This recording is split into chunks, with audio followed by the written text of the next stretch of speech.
The Kethmori had ruled the galaxy for 3,000 years through fear alone.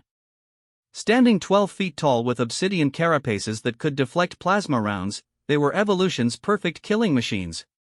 Their forearms each ended in razor-sharp claws capable of tearing through starship hull plating, and their compound eyes could track dozens of targets simultaneously across vast distances. No species had ever successfully challenged their dominance. Until today. Admiral Vextar surveyed the burning remains of what had once been the proud Kethmori battle fleet. 17 dreadnoughts, each the size of a small moon, now drifted as twisted metal husks in the void around the human colony world of New Montana. The humans called it the Battle of Copper Ridge, though Vextar knew it was something far more significant. It was the end of everything his species had built. "Sir, we're receiving surrender transmissions from the remaining ships," his communications officer reported, her mandibles clicking nervously. "The humans they're offering medical aid." Vextar's primary eyes focused on the tactical display while his secondary eyes monitored the damage reports streaming across his command screens. In 6 hours of combat, the humans had systematically dismantled the most powerful military force the galaxy had ever seen. Not through superior numbers or advanced technology, but through something the Kethmori had never encountered before: precise, calculated, impossible marksmanship. The battle had begun as it always did. The Kethmori fleet had emerged from hyperspace in perfect formation, their massive dreadnoughts casting shadows across the human colony below. Standard intimidation protocols called for a demonstration of power, the obliteration of a few cities to encourage surrender. It had worked on over 400 species across the galaxy. But, when Vextar had given the order to fire, something unprecedented happened. The targeting systems on every ship had failed simultaneously, not through technical malfunction, but because their targets had simply vanished. Every human military installation, every defensive platform, every ship in orbit had disappeared from their sensors in the span of a heartbeat. Cloaking technology? Vextar had wondered aloud. But the Kethmori had encountered stealth systems before. This was different. This was as if the humans had somehow edited themselves out of reality itself. The first sign of what they were truly facing came when the KMS Devastator, their largest dreadnought, suddenly shuddered. Alarms blared across the bridge as reports flooded in from the engineering decks. Someone or something had put a single projectile through the ship's primary fusion reactor. Not into it, through it. A perfect shot that had somehow threaded through 17 layers of armor, past dozens of defensive systems, and struck the exact point that would cause a controlled shutdown rather than a catastrophic explosion. How is that possible? Vextar had demanded.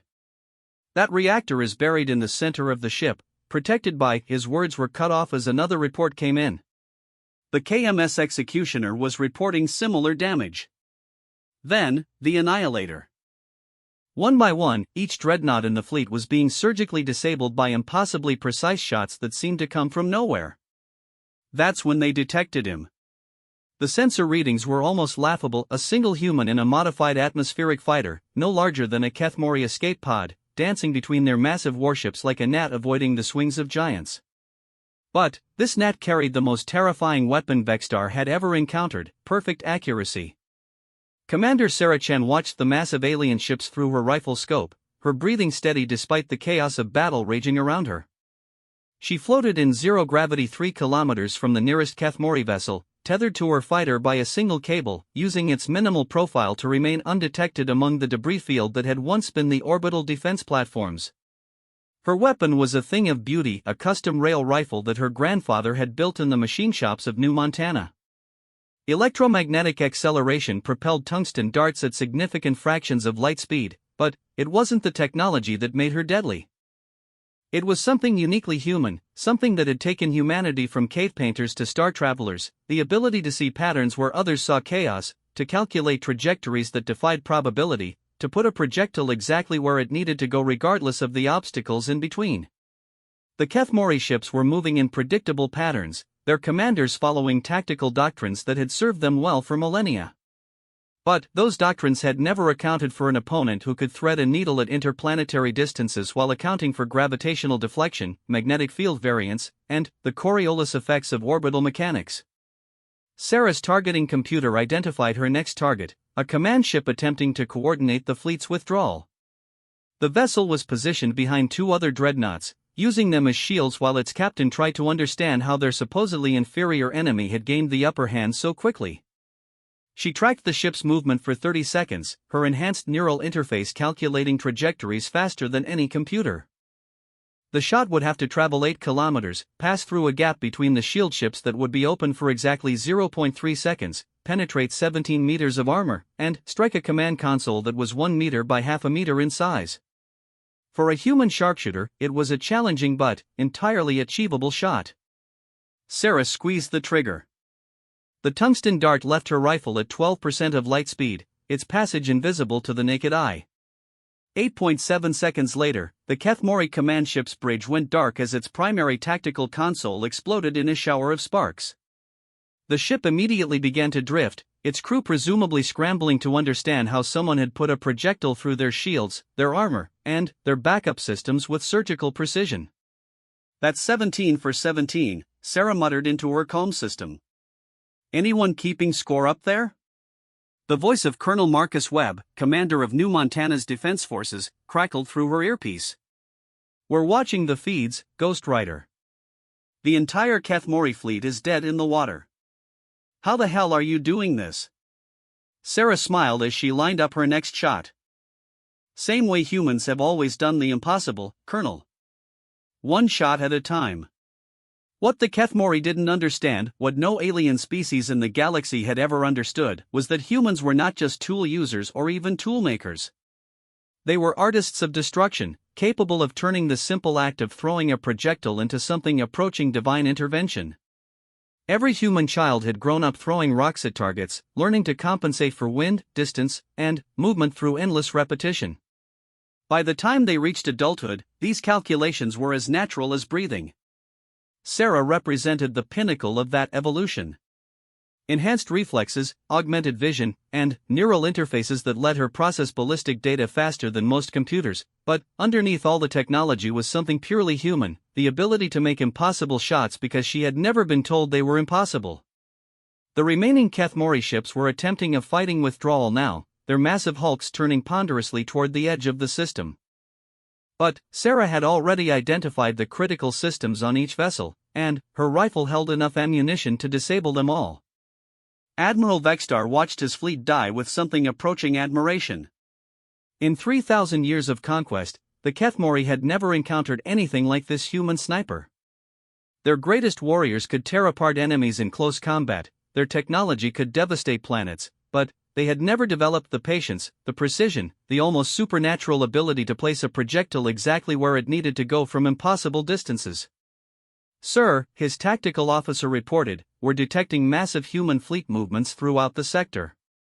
It appears they've been coordinating this engagement across multiple systems." Vextar's blood turned cold. If this level of marksmanship was common among humans, if they had developed it into a fleet-wide tactical doctrine, the implications were staggering.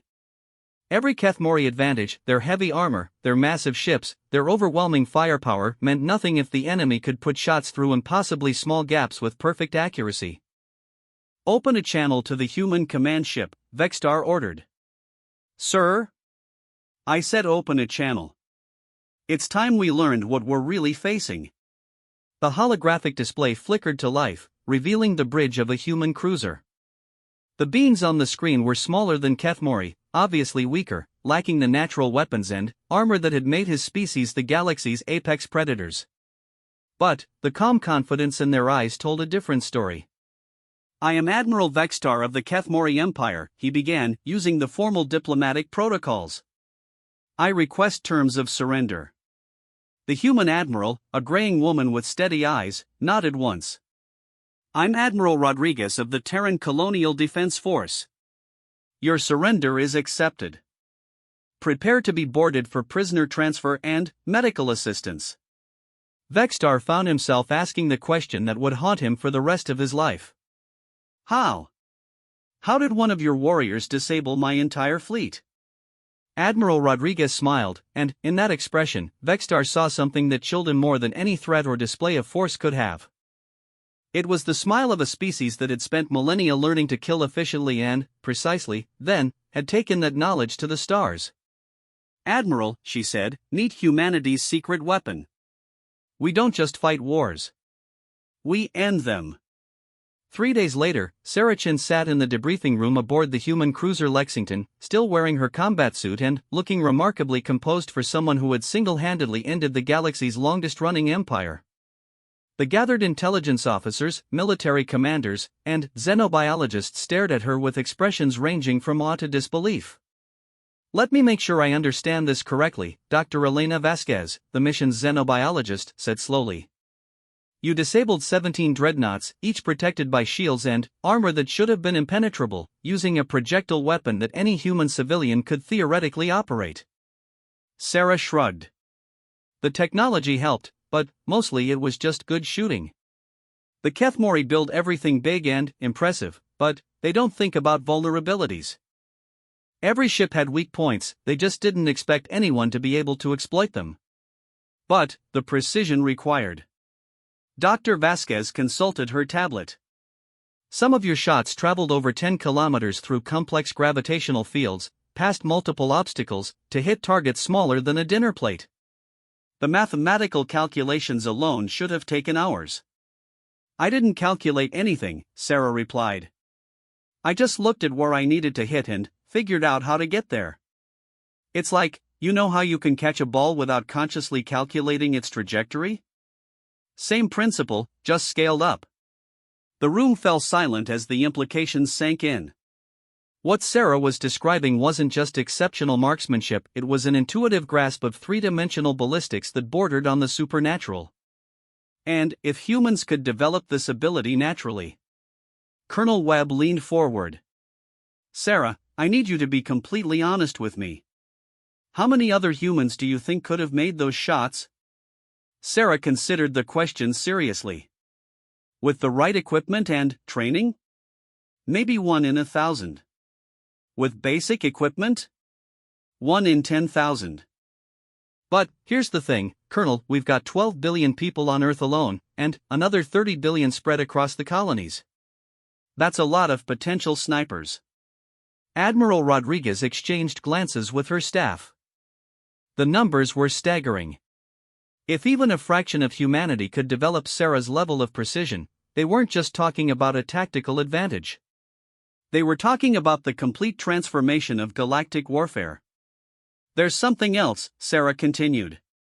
"The Kethmori aren't stupid. Their ships were well designed, their tactics were sound. But they've been the apex predators for so long that they've forgotten how to adapt. They build everything to intimidate and overwhelm, not to survive against a thinking enemy." Dr. Vasquez made notes on her tablet. "You're suggesting that their dominance has actually made them vulnerable?"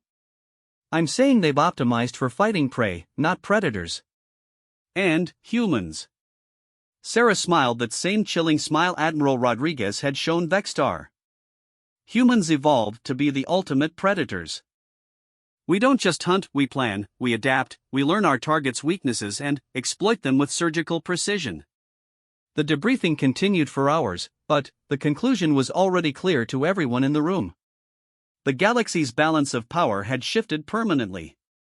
The Kethmori Empire, built on 3 millennia of uncontested military superiority, had been brought down by something they had never expected to encounter, a species that had turned the simple act of accurate projectile placement into an art form approaching the divine. As Sarah finally left the debriefing room, she passed a viewport showing the captured Kethmori ships being escorted toward the prisoner-of-war facilities on New Montana. The massive vessels looked diminished somehow, their threatening bulk reduced to scrap metal by the precision application of human ingenuity. She thought about Admiral Vextar's final question during the surrender negotiations: what happens now? Admiral Rodriguez had given the diplomatic answer about peace talks and prisoner exchanges, but Sarah knew the real answer. Word of this battle would spread throughout the galaxy faster than any human ship could travel. Every species that had lived in terror of the Kethmori would learn that the great predators could be brought low. And they would ask the same question that was already being whispered in the corridors of human command ships. If one human sniper could destroy the galaxy's most powerful fleet, what could 100 do? What could 1,000? The galaxy was about to find out that humanity's greatest weapon wasn't their technology or their numbers. It was their ability to make the impossible shot when it mattered most. And, in a universe full of species that had never learned to truly aim, that made humans the most dangerous predators the galaxy had ever seen. Sarah returned to her quarters and began cleaning her rifle. Tomorrow, there would be more targets, more impossible shots to make. But, tonight, she allowed herself a moment of satisfaction. The galaxy's ultimate predators had finally met their match, and it had come not in the form of bigger ships or more powerful weapons, but in the steady hands and clear eyes of a human who had never learned that some shots were too difficult to make. 6 months after the Battle of Copper Ridge, the galactic political landscape had transformed beyond recognition. Species that had paid tribute to the Kethmori Empire for millennia suddenly found themselves free to act, and many were choosing to align themselves with the mysterious humans who had accomplished the impossible. But freedom often came with a price, and not everyone was happy with the new order. The Vorthak Confederation had ruled the spiral arm sectors through a combination of economic manipulation and carefully controlled violence for over 1,000 years. Unlike the Kethmori, who relied on brute force and intimidation, the Vorthak were subtle predators. They preferred to conquer through debt slavery, economic dependency, and the careful application of pressure at exactly the right moment to force compliance. Standing 7 feet tall with crystalline exoskeletons that refracted light in hypnotic patterns, the Vorthak possessed natural telepathic abilities that made them exceptional negotiators and nearly impossible to deceive. Their society was built around the concept of the perfect deal, transactions so carefully structured that their victims actually believed they were benefiting even as they surrendered their freedom. Supreme negotiator Zekthara had built her career on the ruins of 12 different civilizations, each one convinced they had made a bargain that would save them.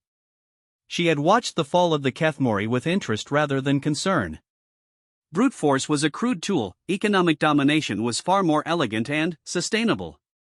But now the humans were expanding beyond their colonial territories, and their approach to interstellar commerce was proving problematic.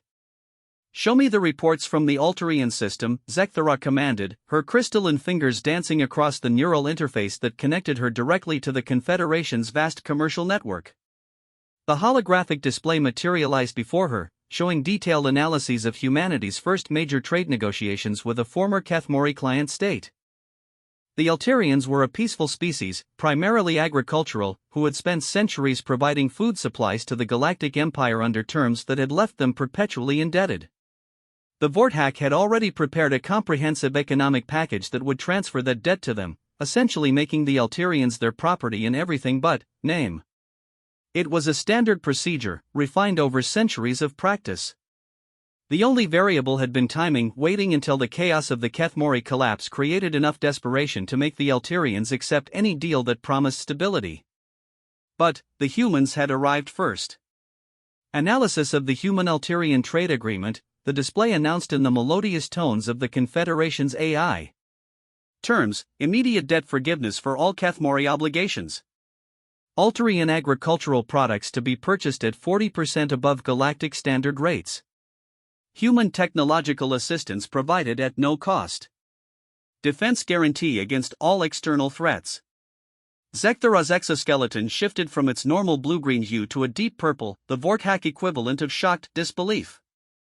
"Confirm those numbers," she ordered. Confirmed. Additional analysis indicates the humans will operate at a net loss on this arrangement for approximately 15 standard years. That's impossible. No species enters agreements that lose them money without hidden terms. What leverage do they hold over the Altarians? Unknown. Intelligence reports suggest no coercive measures were employed. The human negotiator, identified as Dr. Rebecca Martinez, appeared to present the terms as offered with no expectation of additional considerations. Zekthara's telepathic abilities had made her one of the galaxy's most successful negotiators because she could read the hidden motivations of any species she encountered. But the human approach defied everything she understood about intelligent behavior. No one gave away value without expecting greater returns. No one made deals that benefited their partners more than themselves. It was economically irrational. Unless the humans were playing a game so sophisticated that even she couldn't see their strategy. Prepare a diplomatic mission to the human territories, she commanded. I need to understand what these creatures are actually planning. Dr. Rebecca Martinez had never considered herself particularly dangerous. A xenoeconomist by training and a trade negotiator by choice, she specialized in finding mutually beneficial solutions to complex interspecies commercial problems. At 5 feet 4 inches tall with graying brown hair and laugh lines around her eyes, she looked more like someone's grandmother than a galactic power broker. But, in the 6 months since Copper Ridge, Rebecca had become something the galaxy had never seen before, an honest negotiator whose success came from actually caring about the welfare of her trading partners. She reviewed the proposal from the Vortac Confederation while sipping coffee in her office aboard the human trade ship Prosperity. The document was a masterpiece of legal complexity, full of subsections and conditional clauses that would have taken most species months to fully comprehend. Rebecca read through it in 20 minutes and understood exactly what it was, a trap disguised as an opportunity. Helen, she called to her AI assistant, run a full analysis on this Vortac proposal. Pay special attention to clauses 47 through 63 and cross-reference with their historical trading patterns. The analysis appeared on her screen within seconds, confirming what her experience had already told her. The Vortac were offering humanity-exclusive trading rights in 14 star systems, guaranteed resource access, and preferential status in their commercial network. In exchange, they wanted humans to serve as enforcers for Vortac economic policies, using their demonstrated military capabilities to ensure compliance from reluctant trading partners. It was slavery with extra steps. Dr. Martinez? Her assistant's voice came through the calm system. The Vortac delegation has arrived. Supreme Negotiator Zekthara is requesting an immediate meeting. Rebecca smiled as she gathered her files. Send them to Conference Room Alpha. And, Helen? Pull up everything we have on Vortac telepathic abilities. I suspect today's going to be interesting. 20 minutes later, Rebecca sat across from Supreme Negotiator Zekthara in a meeting room that had been specifically designed for interspecies diplomacy. The Vortac delegation occupied one side of the table, their crystalline forms refracting the room's lighting into prismatic patterns that would have been hypnotically beautiful if Rebecca hadn't known they were designed to disorient other species. Zekthara's telepathic probe touched Rebecca's mind like a gentle whisper, seeking to understand the human's true motivations and hidden agendas. What she found left her speechless. Rebecca actually meant what she said. Every word of every trade agreement she had negotiated had been offered in genuine good faith, with honest concern for the welfare of humanity's trading partners. There were no hidden clauses, no secret plans for exploitation, no carefully concealed traps waiting to spring. It was the most alien thing Zekthara had ever encountered.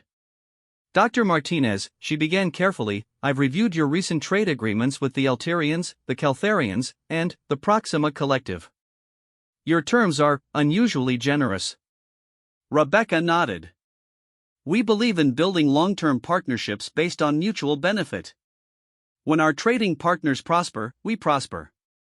It's pretty straightforward. But, your profit margins are minimal. Some of your agreements actually operate at a loss during their initial phases. This is not logical commercial behavior. Sure it is, Rebecca replied cheerfully. We're playing the long game. Help our partners build strong, stable economies, and, eventually everyone benefits. Short-term exploitation might generate quick profits, but it's not sustainable.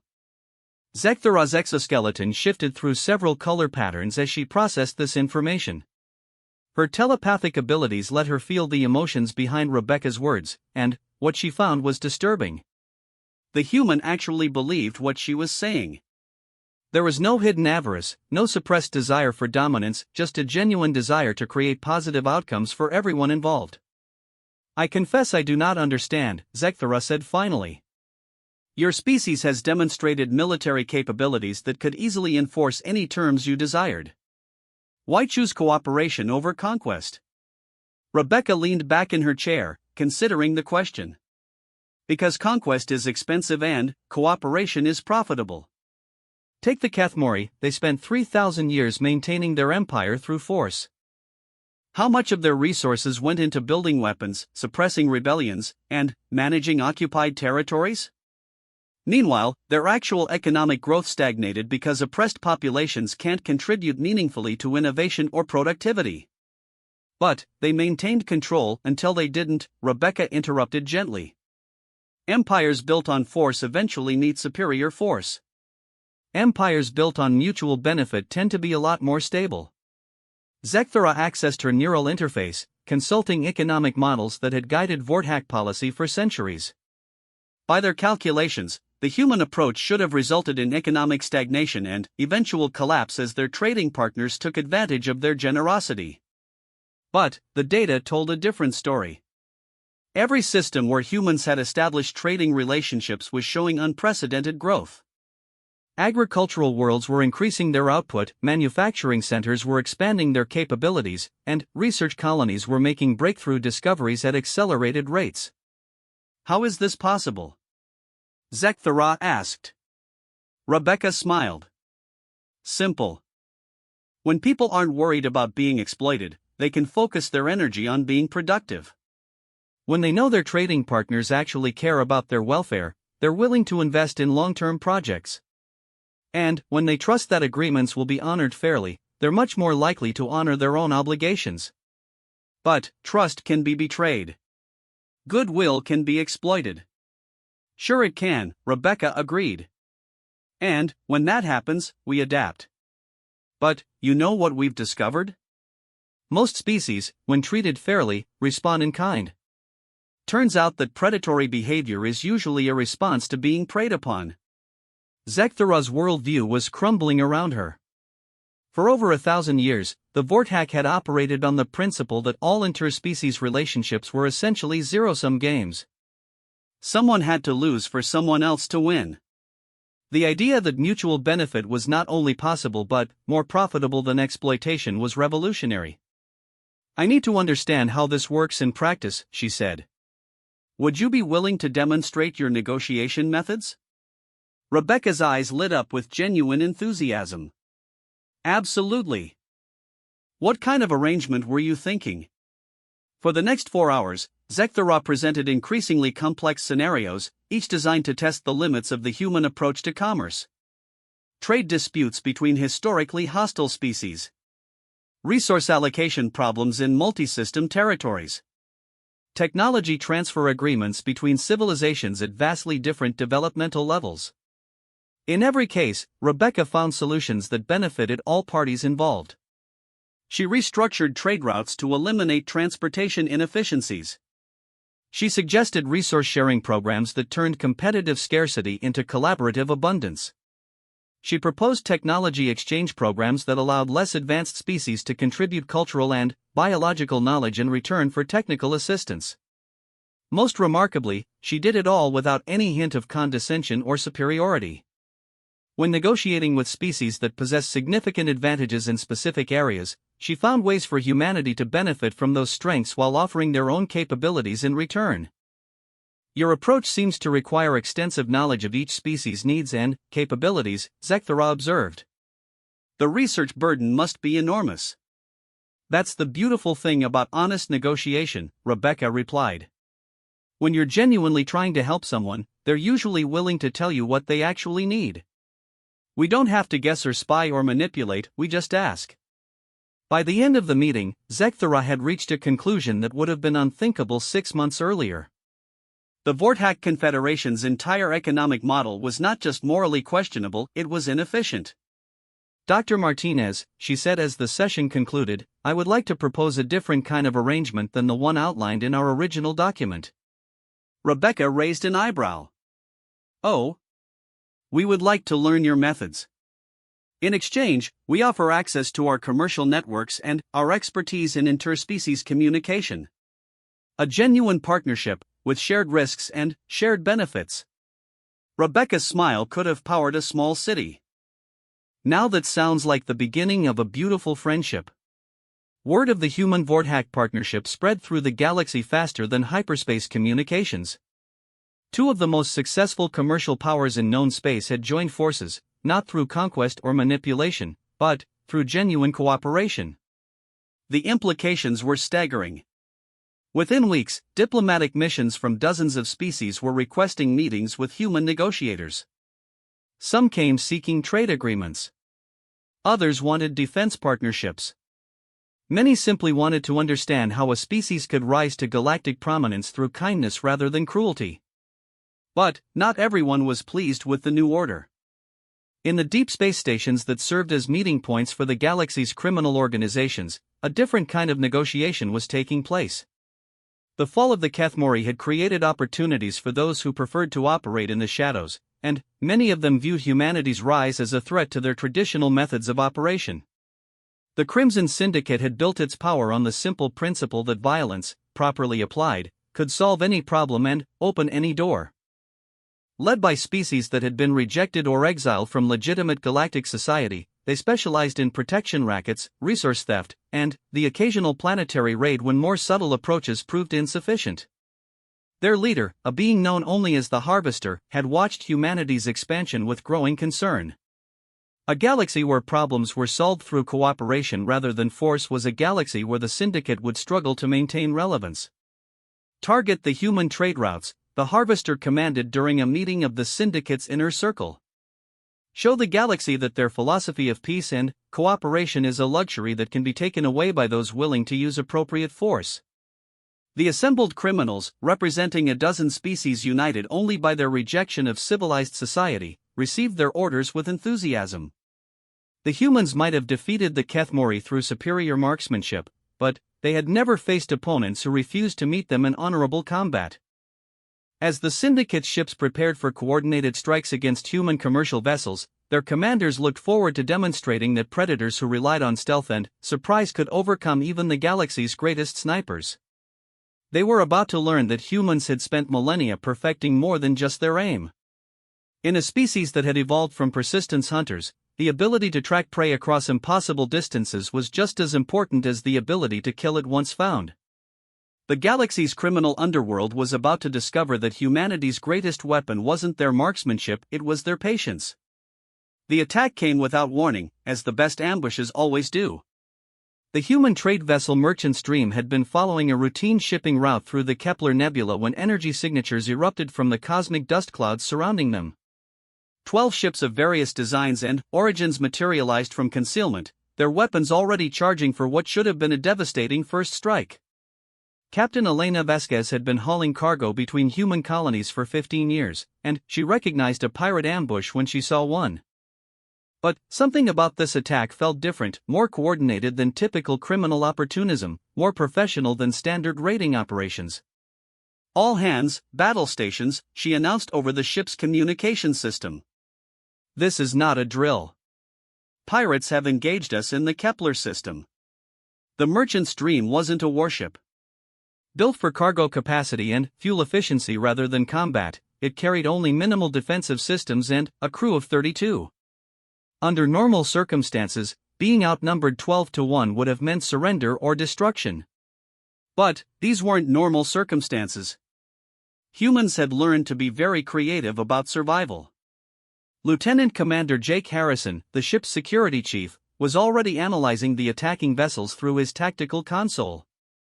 "Captain, I'm reading Zenthari raiders, mollusk pirates, and at least 3 ships I can't identify." "This isn't a random encounter, someone organized this." Elena studied the tactical display as energy beams began impacting their shields. The attackers were maintaining perfect formation, coordinating their assault with military precision. This wasn't simple piracy, it was a statement. "Jake, what do we have for defensive options?" Harrison's fingers danced across his control panel. "Standard point defense systems, emergency armor plating, and..." He paused, a smile spreading across his face. "Captain, remember what we picked up at the Alterian trade station last week?" Elena's eyes widened as she realized what he was suggesting. "The mining charges?" 60 tons of high-grade explosives, perfectly legal for asteroid mining operations. Along with precision guidance systems for controlled demolition work. "That's incredibly dangerous." "Yes, ma'am." But so is letting pirates think they can attack human shipping with impunity.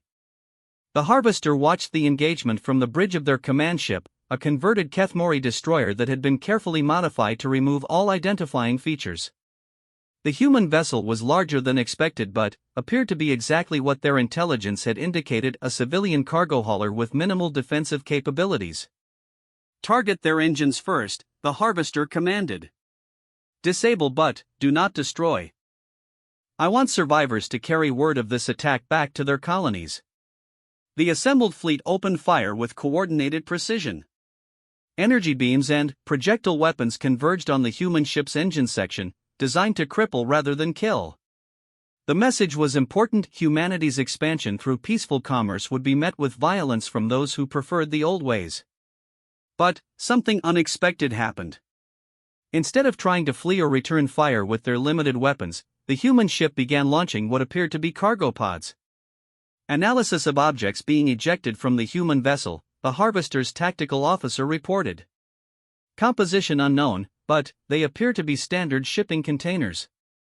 Debris to slow our pursuit, the Harvester concluded. Continue the attack.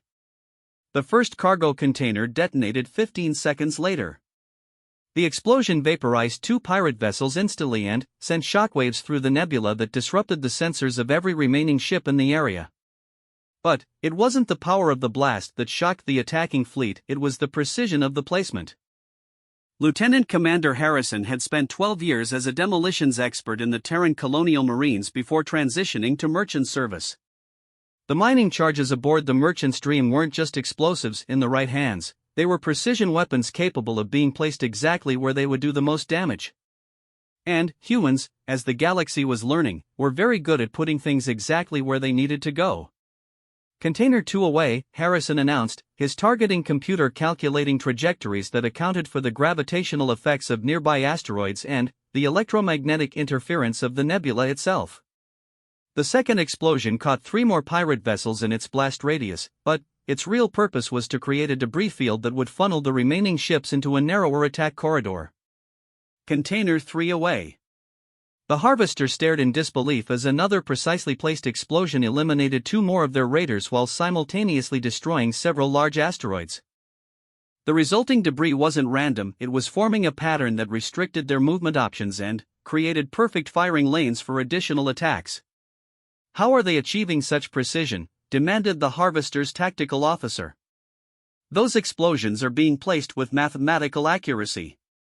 "Because," came a new voice over the communication system, "humans have been blowing things up for a very long time." Captain Vasquez had opened a channel to the pirate fleet, and her voice carried the calm confidence of someone who held all the advantages despite being significantly outnumbered. "This is Captain Elena Vasquez of the merchant vessel Merchant Stream," she continued. "You attacked a civilian cargo ship in neutral space, which makes you pirates. You coordinated that attack with military precision, which makes you organized criminals. And you picked the wrong species to mess with, which makes you very unlucky." The Harvester activated their own communication system. "Human Captain, you have destroyed 5 of our vessels, but 7 remain. Surrender now and we may allow your crew to live." Elena's laugh echoed across the communication channel. "You seem to be operating under a misunderstanding about how this works. You see, we're not the ones who are surrounded." As if summoned by her words, new contacts began appearing on the pirate fleet's sensors. Human ships were dropping out of hyperspace around the battle zone, not warships, but cargo haulers, passenger liners, and colonial transports. Dozens of them, all broadcasting the same message. "This is Captain Rodriguez of the Terran freighter New Horizon. We received your distress signal, Merchant Stream. What's your situation?" "Pirates," Elena responded simply. "Organized criminals attempting to disrupt human shipping lanes. Current count is 7 hostiles remaining." "Understood. New Horizon standing by to assist." The Harvester watched in growing horror as more human vessels continued to arrive. Within 10 minutes, over 40 ships had surrounded the remains of their raiding fleet. None of them were military vessels, but the coordinated precision of their arrival and positioning demonstrated planning and communication capabilities that rivaled anything the Kethmori had ever achieved. This was a trap, the Harvester realized. Not a trap, Elena corrected, somehow monitoring their communications. Standard operating procedure. Attack one human ship, and you get the attention of every human in the sector. We tend to take threats against our people very personally. Captain Sarah Chan's voice joined the communication network, speaking from the bridge of her passenger liner Starlight Express. This is the captain who took down the Kethmori fleet at Copper Ridge. I'm currently holding position 3,000 kilometers from your largest vessel, and I have 17 different systems targeted on your ship. Would you like to discuss surrender terms? The Harvester's tactical display showed the truth of the situation. The human ships had positioned themselves in a perfect three-dimensional formation that eliminated any possibility of escape. More concerning, detailed scans were revealing that many of these civilian vessels were carrying unusual cargo loads. Mining explosives, the Harvester's sensor operator reported. Every human ship in the area is loaded with mining explosives. Elena's voice returned to the communication channel, carrying a note of cheerful menace. The thing about humans is that we're very adaptable. We've been using the same basic tools for millions of years: sticks, stones, fire, explosives, but we keep finding new and creative ways to apply them. Today, you get to experience our creativity firsthand. What followed could hardly be called a battle. It was more like a demonstration of applied physics. The remaining pirate vessels found themselves surrounded by opponents who could place explosive charges with pinpoint accuracy while coordinating their attacks through communication networks that allowed real-time tactical adjustments. The pirates had numbers, superior firepower, and the element of surprise.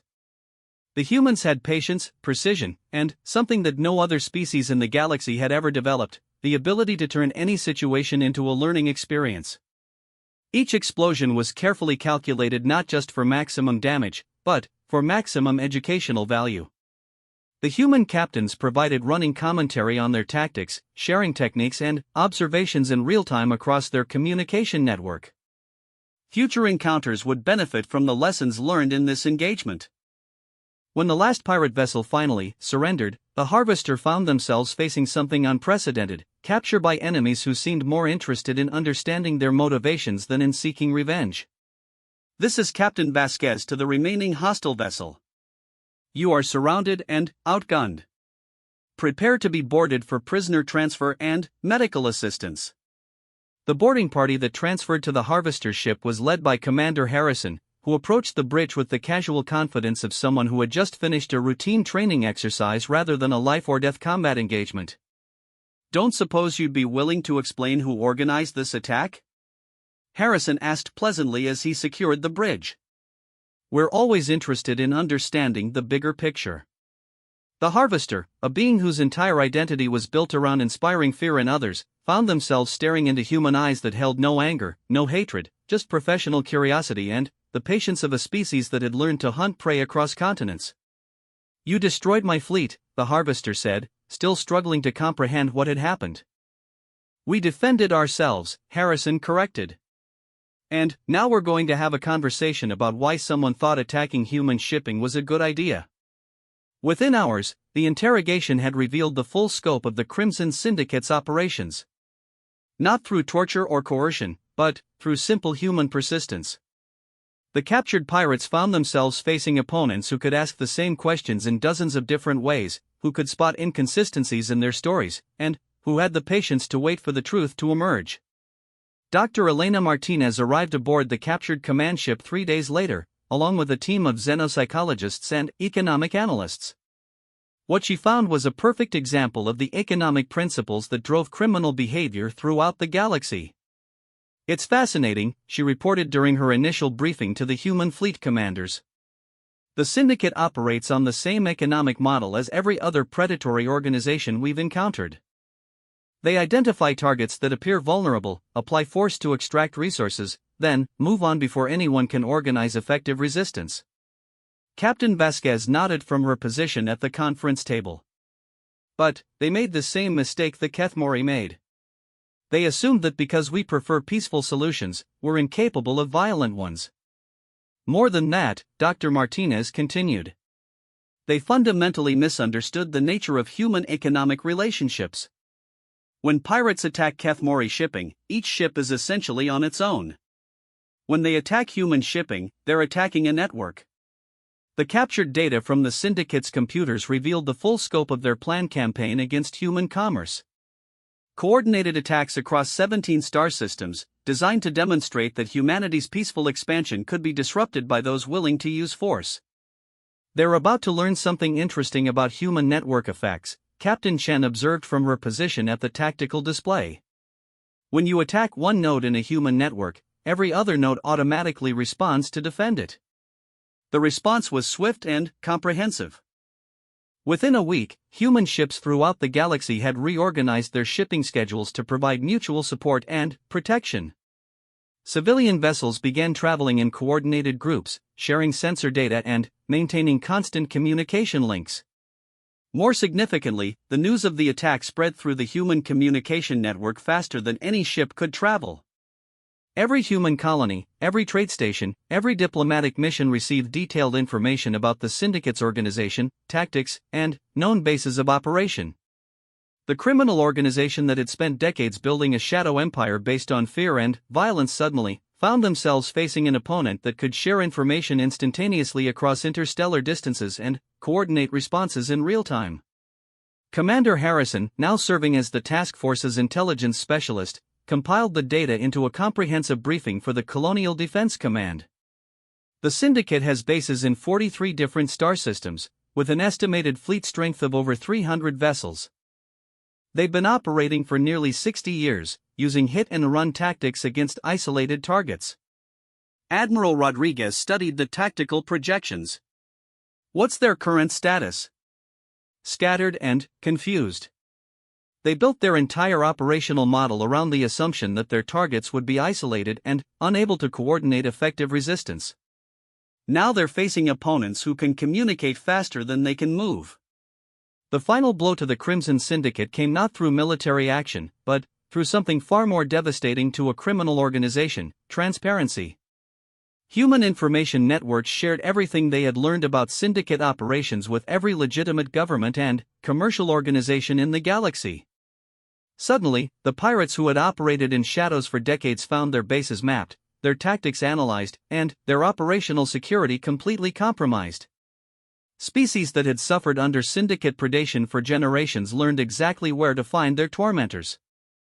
The Harvester, still in human custody but receiving medical treatment that was better than anything they had ever experienced as a criminal, found themselves facing a question they had never considered before. What do you actually want to accomplish? Dr. Martinez asked during one of their regular conversations. Not the immediate goals of theft and violence, but the larger objectives.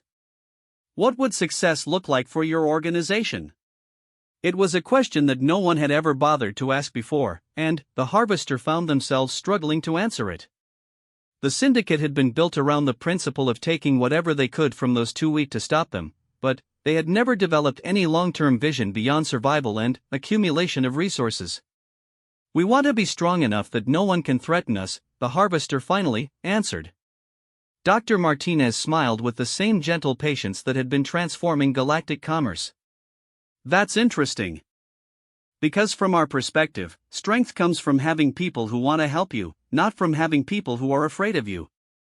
The conversation that followed would eventually become a case study in rehabilitative justice, but its immediate effect was to introduce the Harvester to a concept that had never existed in their worldview: the possibility that predators could choose to become something else. 6 months after the Battle of Kepler Nebula, the Crimson Syndicate had effectively ceased to exist as a coherent organization. Some of their members had been captured and were undergoing rehabilitation in human-administered facilities. Others had simply abandoned criminal careers when they realized that their traditional hunting grounds were no longer viable. A few had made an even more radical choice. The Harvester, now known by their original name Kethval, stood on the bridge of a human merchant vessel as it approached the Ulterian homeworld. They were serving as a consultant, helping human negotiators understand the criminal networks that still preyed on vulnerable species throughout the galaxy.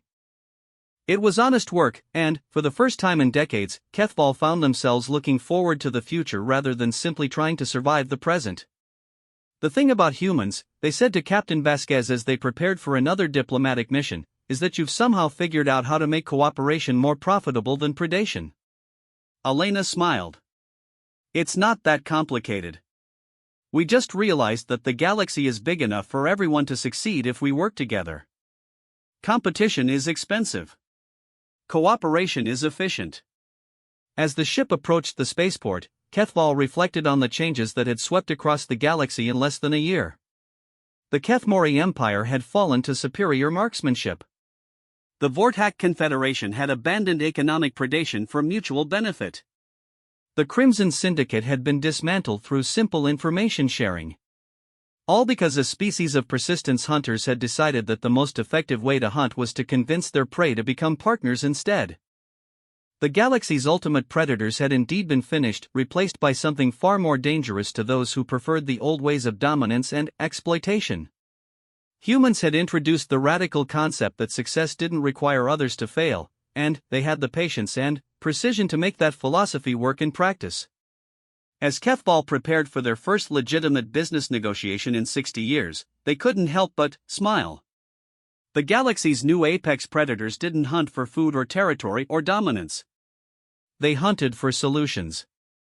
The emergency session of the Galactic Council had been called in direct response to what historians would later term the human acceleration, the unprecedented transformation of interstellar civilization that had occurred in the 18 months since the fall of the Kethmori Empire. Representatives from over 200 species gathered in the ancient council chambers on Nexus Prime, many of them struggling to understand how their entire galaxy had been reshaped by a species that most had never even heard of 2 years earlier. Chancellor Thekmor of the Centaurian Republic called the session to order with visible anxiety. As one of the galaxy's oldest surviving democracies, the Centaurians had maintained their independence through careful neutrality and diplomatic skill. But neutrality was becoming increasingly difficult when one species was systematically transforming the fundamental nature of interstellar relations. Fellow delegates, Thekmor began, we are here to address concerns that have been raised about the expanding influence of the human species. In less than 2 standard years, they have defeated the Kethmori Empire, converted the Vortak Confederation to their economic model, dismantled the Crimson Syndicate, and established trade relationships with over 60 species. A murmur ran through the assembled delegates. When listed in sequence, the human achievements sounded almost impossible. Ambassador Velshera of the Andorian Collective leaned forward in her floating chair. Chancellor, my people have maintained detailed records of galactic politics for over 3 millennia. Never in our history have we seen such rapid and comprehensive changes to the established order. We need to understand what we are dealing with. Representative Zoxtal of the Rigelian Commerce Guild raised a tentacle for recognition. My species has attempted to establish trade relationships with the humans.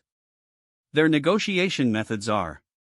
He paused, searching for appropriate words. Unprecedented. They appear to operate under economic principles that should result in their own disadvantage, yet somehow all parties emerge from agreements more prosperous than before. Which brings us to the central question, Chancellor Thekmor continued. Are the humans a threat to galactic stability, or are they offering something genuinely beneficial? We have invited a human representative to address these concerns directly. The chamber fell silent as the human delegation entered. Dr. Rebecca Martinez led the group, accompanied by Captain Sarah Chen and a small team of diplomatic specialists. To most of the assembled aliens, the humans appeared almost comically small and fragile compared to the other species represented in the chamber. Dr. Martinez approached the central podium with the relaxed confidence of someone who had been having similar conversations across the galaxy for the past year. Thank you, Chancellor, for the opportunity to address the Council. I understand you have questions about human methods and motivations. Ambassador Velshera was the first to speak.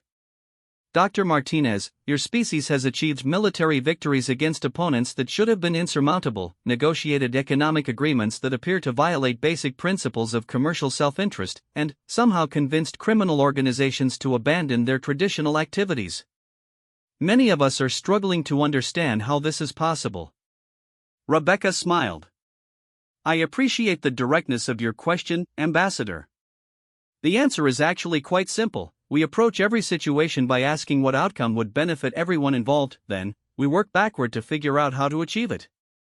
But, that is impossible, interrupted Counselor Megthera of the Draconian Empire. Not every situation has outcomes that benefit all parties.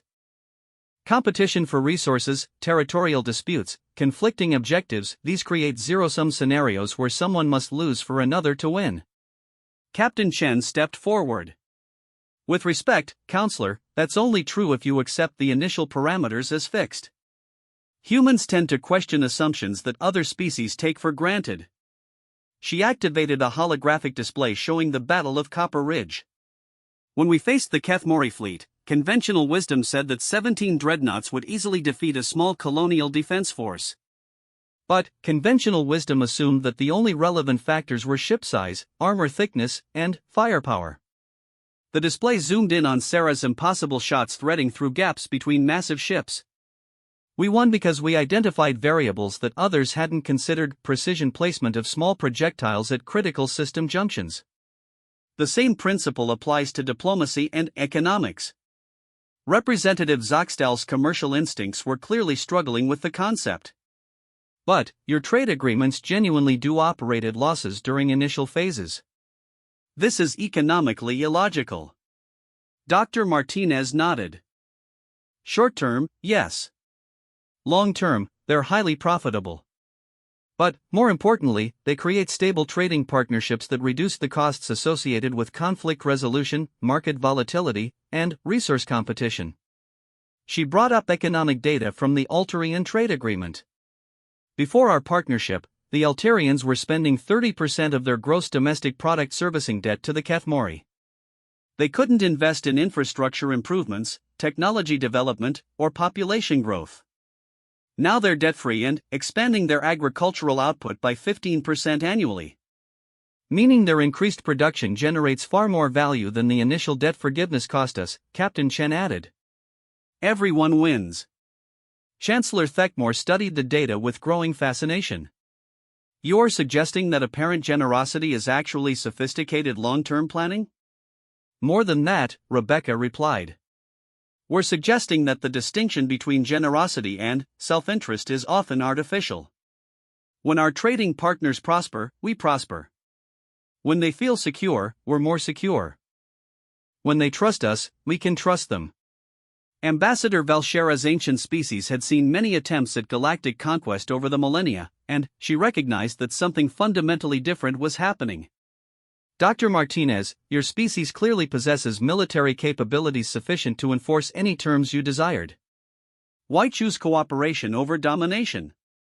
The question hung in the chamber's air like a challenge. Everyone present had seen the recordings from Copper Ridge and Kepler Nebula. They knew that humanity could have chosen the path of conquest. Sarah Chen answered with the matter-of-fact tone of someone explaining basic physics. Because domination is inefficient.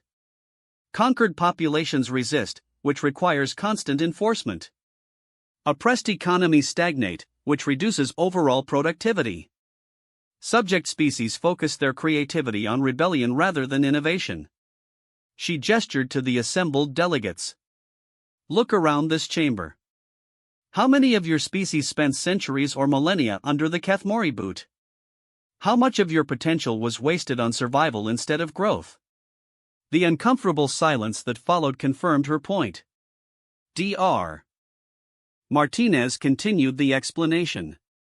Humans discovered something interesting about intelligent species: when you treat them as partners instead of subjects, they become far more valuable allies.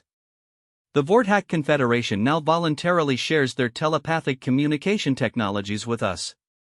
The reformed syndicate members provide intelligence about remaining criminal networks. Our Altarian partners are developing agricultural techniques that could revolutionize food production galaxy-wide. But, this requires trust, Counselor Megthera objected. Trust can be betrayed. Yes, it can, Rebecca agreed. And, when that happens, we adapt.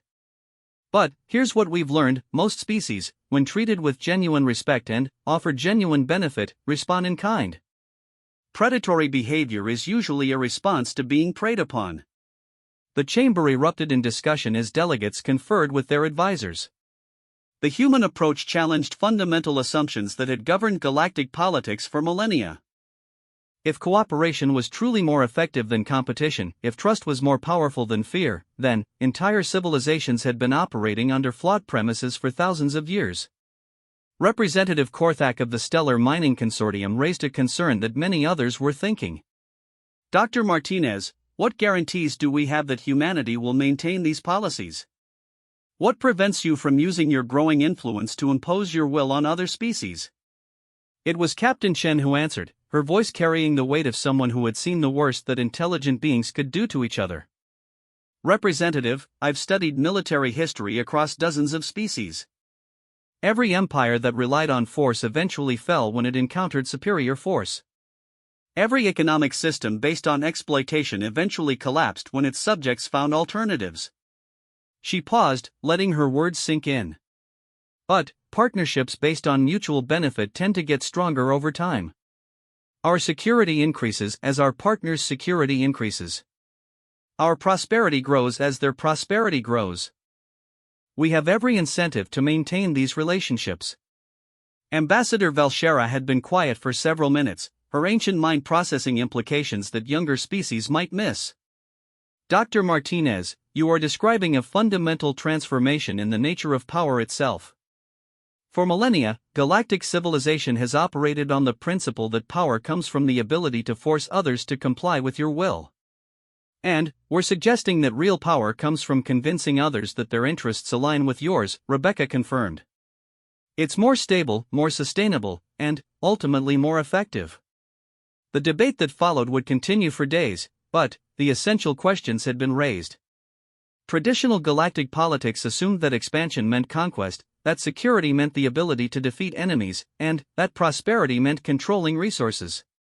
Humans were demonstrating that expansion could mean partnership, that security could mean trusted allies, and that prosperity could mean shared growth. Chancellor Thekmore called for a recess after 6 hours of intense discussion. As the delegates dispersed, many found themselves questioning assumptions they had never thought to examine. The Centaurian Republic had maintained its independence through careful neutrality, but what if alliance with the right partners offered better security than isolation? During the break, informal conversations began sprouting throughout the council complex. Species that had maintained wary distance from each other for centuries found themselves discussing the possibility of genuine cooperation. The human example was forcing everyone to reconsider their approach to interstellar relations.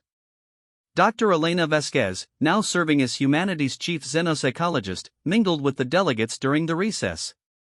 Her conversations revealed a pattern that was becoming familiar to human diplomats throughout the galaxy. The fascinating thing, she later reported to her colleagues, is that most species already understand these principles on an individual level. They cooperate within their own societies because they recognize that shared effort produces better results than competition. They just never applied the same logic to interspecies relationships. Because they never had successful examples to follow, Captain Chen observed. Every major galactic power has relied on dominance rather than partnership. When the session resumed, the tone had shifted noticeably. Rather than questioning whether the human approach could work, delegates were increasingly interested in how it could be implemented more broadly. Ambassador Valshera spoke for many when she addressed the chamber. The Andorian Collective has decided to propose a formal alliance with humanity, based on the principles of mutual benefit and shared prosperity that they have demonstrated. Representative Zoxtal quickly followed. The Regelian Commerce Guild would like to restructure our existing trade relationships to follow human economic models. Our preliminary analyses suggest significant improvements in efficiency and profitability. Within hours, over 40 species had indicated interest in formal partnerships with humanity. But, more significantly, many were expressing interest in applying human principles to their relationships with each other. Dr. Martinez watched the transformation with a mixture of satisfaction and amazement. 2 years ago, most of these species had never heard of humanity. Now they're voluntarily restructuring their entire approach to galactic politics. But not everyone was pleased with the developments. In the shadowed corners of the galaxy where the old powers maintained their strongholds, different conversations were taking place. The hegemony of Exathol had ruled through fear and technological superiority for over 2 millennia, and they viewed humanity's rise as an existential threat to their way of life. Unlike the Kathmori, who had relied on brute force, or the Vorthak, who had used economic manipulation, the Exathol possessed something far more dangerous: advanced technology that bordered on the supernatural. Energy shields that could deflect any known weapon, faster-than-light drives that left no hyperspace signature, and, most terrifying of all, the ability to manipulate matter at the molecular level. Supreme Overlord Mal Sheikh reviewed the reports from the Galactic Council with growing alarm. The humans had somehow convinced dozens of species to abandon traditional power structures in favor of cooperation and mutual benefit. If this trend continued, the galaxy would become a place where the Exathol's technological advantages were irrelevant. Begin preparations for the final protocol, Mal Sheikh commanded. If the humans want to transform the galaxy, they will learn what happens when they encounter opponents who cannot be negotiated with. The Exathol fleet that emerged from their hidden stronghold 3 days later represented the most advanced military technology the galaxy had ever seen. 50 ships that seemed to bend space around them, carrying weapons that could disintegrate matter at the atomic level and shields that made them effectively invulnerable to conventional attack. Their target was Earth itself, the human homeworld where this transformation had begun. If they could eliminate humanity at its source, the old order could be restored before these dangerous ideas spread any further. But, as the Exathol fleet entered the Sol system, they discovered something that their advanced sensors had failed to detect from long range. Earth was no longer defended by a few colonial defense platforms and civilian ships. In the 18 months since Copper Ridge, humanity had been busy. The planet was surrounded by a defensive network unlike anything the galaxy had ever seen. Not massive battleships or advanced energy weapons, but something far more dangerous to opponents who believed in the supremacy of technology over strategy. Thousands of human ships, each one crewed by individuals who had spent their entire lives learning to put projectiles exactly where they needed to go. Mining vessels carrying precision explosives. Trade ships with improvised weapons systems. Passenger liners converted to carry the galaxy's most dangerous cargo, humans with rifles and the patience to use them effectively. As the Exathol fleet approached Earth, they received a transmission that would become legendary throughout the galaxy. This is Admiral Sarah Chen of the Terran Defense Force. You have entered human space with apparent hostile intent. You have 30 seconds to explain your presence or we will consider you a threat to our homeworld. Supreme Overlord Mal Sheikh activated his communication system with supreme confidence. His ships were invulnerable to any weapon these primitives could deploy. Human, your species has disrupted the natural order of the galaxy. We are here to restore stability by eliminating the source of this chaos. Sarah's laugh echoed across every human ship in the system. Natural order? You mean the system where the strong prey on the weak and call it civilization? We mean the system where advanced species guide the development of primitive ones, maintaining peace through superior technology and wisdom. Funny thing about that, Sarah replied. We've met a lot of species who thought they were too advanced to be beaten by humans. They all learned something interesting about the relationship between technology and tactics. The first shot came from a human mining ship positioned near the asteroid belt. Not at the Exathol vessels themselves, which were indeed protected by impenetrable shields, but at a carefully selected asteroid whose destruction would create a debris field along their approach vector. The Exathol fleet flew directly into the expanding cloud of rock fragments, their shields easily deflecting the impacts. But the debris served its real purpose, masking the approach of thousands of smaller projectiles that had been launched from concealed positions throughout the system. The humans had learned something important about energy shields. They were designed to repel high-energy attacks and massive projectiles, but they had difficulty tracking and stopping thousands of small, precisely aimed objects moving at relatively low velocities. Tungsten darts began appearing inside the Exathol ships, threading through microscopic gaps in shield coverage that lasted for only nanoseconds. Each one was aimed at critical systems identified through careful analysis of captured Exathol technology. Supreme Overlord Malshaith watched in growing horror as his invincible fleet began suffering system failures throughout their ships. Not from overwhelming force, but from surgical precision that found weaknesses in their defenses that their own engineers had never considered. "How are they penetrating our shields?" demanded his tactical officer. The answer came from an unexpected source, Dr. Rebecca Martinez, whose voice joined the communication channel from the bridge of a human diplomatic vessel. "Your shields are indeed impressive," she said conversationally. "But they operate on the same principle as most advanced technology, they're optimized for dealing with obvious threats. You never considered what would happen if someone attacked you with the galactic equivalent of a sewing needle. The battle that followed would be studied by military academicians for centuries to come. The Exathol possessed overwhelming technological superiority, but they had made the same mistake as every other species that had underestimated humanity. They had assumed that superior technology automatically translated to victory. Instead, they discovered that humans possessed something far more dangerous than advanced weapons: the ability to think creatively about problems that had never been solved before. Within 6 hours, the entire Exathol fleet had been disabled by an opponent using technology that was thousands of years more primitive than their own. Not through brute force or superior numbers, but through precise application of basic physics and an understanding of systems' vulnerabilities that came from decades of human engineering experience. As the last Exathol ship powered down its weapons and requested medical assistance for their wounded, Supreme Overlord Malshaith found themselves facing the same question that had haunted every species that had encountered humanity. How had a seemingly primitive species become so deadly effective at solving problems that advanced civilizations couldn't even recognize? The answer would reshape their understanding of intelligence itself.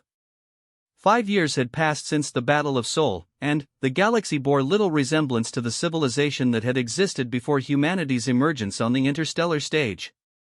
The Galactic Council chambers on Nexus Prime had been expanded 3 times to accommodate the growing number of species seeking membership in what was now being called the Cooperative Commonwealth, a voluntary alliance based on principles that would have been considered impossible just a decade earlier. Dr. Rebecca Martinez, now serving as humanity's first galactic diplomatic coordinator, reviewed the daily reports from across known space with a mixture of pride and amazement. The transformation had exceeded even humanity's most optimistic projections. The former Kethmori territories were now self-governing democracies, their people free to develop their own technologies and cultures for the first time in millennia. The Vorthak Confederation had become the galaxy's premier economic advisors, using their telepathic abilities to facilitate honest communication between trading partners. Even the Exathol hegemony had undergone voluntary restructuring, transforming from a technological dictatorship into a research consortium that shared their discoveries freely with other species. But, perhaps most significantly, the violent crime rates that had plagued interstellar space for centuries had dropped to historical lows. The Crimson Syndicate's former territories were now peaceful trade routes, protected by mutual defense agreements between species that had once been natural enemies. "The morning briefing is ready," Dr. Martinez, her assistant, announced through the communication system. Rebecca made her way to the conference room where her staff had assembled the daily intelligence summary. The team now included representatives from over 30 species, each bringing unique perspectives to the challenges of maintaining galactic peace. Commander Jake Harrison, now serving as Director of Cooperative Security, presented the military situation. "We've had another quiet week across all sectors. 3 minor disputes resolved through mediation, 2 piracy attempts deterred by the presence of cooperative patrol ships, and 0 military engagements requiring force." "Any particular reason for the piracy attempts?" Rebecca asked. Kethval, the former harvester now serving as a rehabilitation specialist, answered from their position at the table. "Remnant groups from the old criminal organizations. They haven't adapted to the new economic realities yet. Both groups surrendered when they realized they were facing coordinated opposition rather than isolated targets." Dr. Elena Vasquez looked up from her psychological profiles. "Our analysis suggests these aren't ideologically motivated attacks. They're essentially entrepreneurial ventures by individuals who haven't learned about legitimate economic opportunities in the new system." "Recommended response?" Rebecca inquired. "Standard procedure," Kethval replied. offer rehabilitation and job training. Most former criminals respond well when they realize that legitimate work in the cooperative economy is more profitable than piracy. Captain Sarachin joined the meeting via hologram from the bridge of her patrol ship, now serving as a roving ambassador for the cooperative's rapid response teams. We've been getting requests from 3 more sectors asking about membership requirements. Seems like word is spreading about the economic benefits. Rebecca studied the sector map showing the steady expansion of cooperative territories. Any concerns about growing too fast? The usual ones, Dr. Vasquez replied. Some species are worried that rapid expansion might dilute the cultural exchange programs. Others are concerned about maintaining quality control on our diplomatic standards. Valid concerns, Rebecca agreed. But, I think we're ready to address them. What's the status on the Cultural Preservation Initiative? Ambassador Valshera's voice joined the conversation from the Andorian embassy. The archive project is ahead of schedule. We've now documented the cultural practices, technologies, and historical records of over 200 species. More importantly, we've established exchange programs that allow smaller species to maintain their unique identities while benefiting from cooperative membership. It was a solution that exemplified the human approach to complex problems. Instead of forcing conformity, they had created systems that celebrated diversity while facilitating cooperation. And the education initiatives? Rebecca continued.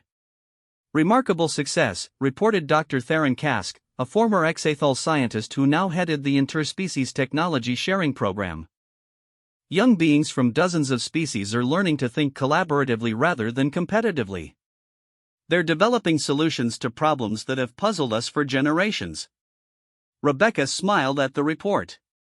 The education programs had been her personal priority, based on the recognition that lasting change required more than just diplomatic agreements. If the galaxy was going to maintain its transformation, the next generation needed to grow up with different assumptions about how intelligent species should relate to each other. The most interesting development, Dr. Kask continued, is that students from different species are beginning to display the human ability to find creative solutions to supposedly impossible problems. It appears that this trait can be learned. That was news worth celebrating. From the beginning, humanity's greatest concern had been whether their approach to problem solving could be transferred to other species, or if it was something uniquely human that would create permanent dependencies. Commander Harrison brought up a tactical display showing the galaxy's current political situation. We're also seeing some interesting developments in former conflict zones. Species that had been at war for centuries are forming trade partnerships. Resource disputes are being resolved through collaborative extraction programs. Even territorial conflicts are being settled through shared development initiatives. Any pushback from traditionalist factions? Rebecca asked. Less than expected, Kethval replied. Most species are seeing immediate benefits from cooperative membership. Higher living standards, better access to technology, reduced military expenditures. It's hard to argue with results. Captain Chen's image leaned forward in the holographic display. We did have one interesting situation last week. A species called the Mordun tried to resume their traditional raiding practices against their neighbors.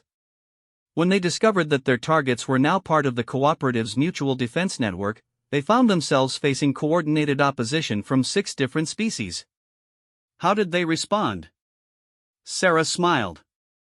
They asked how to apply for membership. The laughter that followed exemplified the atmosphere that had developed within the cooperative leadership. Problem solving had become collaborative rather than competitive, and success was measured by collective benefit rather than individual advantage. But Rebecca knew that their greatest challenge was still ahead of them. What's the status on the deep galaxy contacts? She asked. Dr. Vasquez consulted her classified briefings. Long-range sensors are detecting organized activity beyond the galactic rim. Best estimates suggest at least 3 major civilizations that haven't made contact with known space. Any indication of their intentions?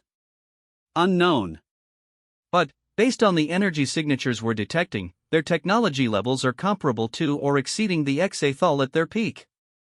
The room fell silent as the implications sank in. For 5 years, humanity and their allies had been transforming the known galaxy through cooperation and mutual benefit. But they had always known that eventually they would encounter species that might not be interested in peaceful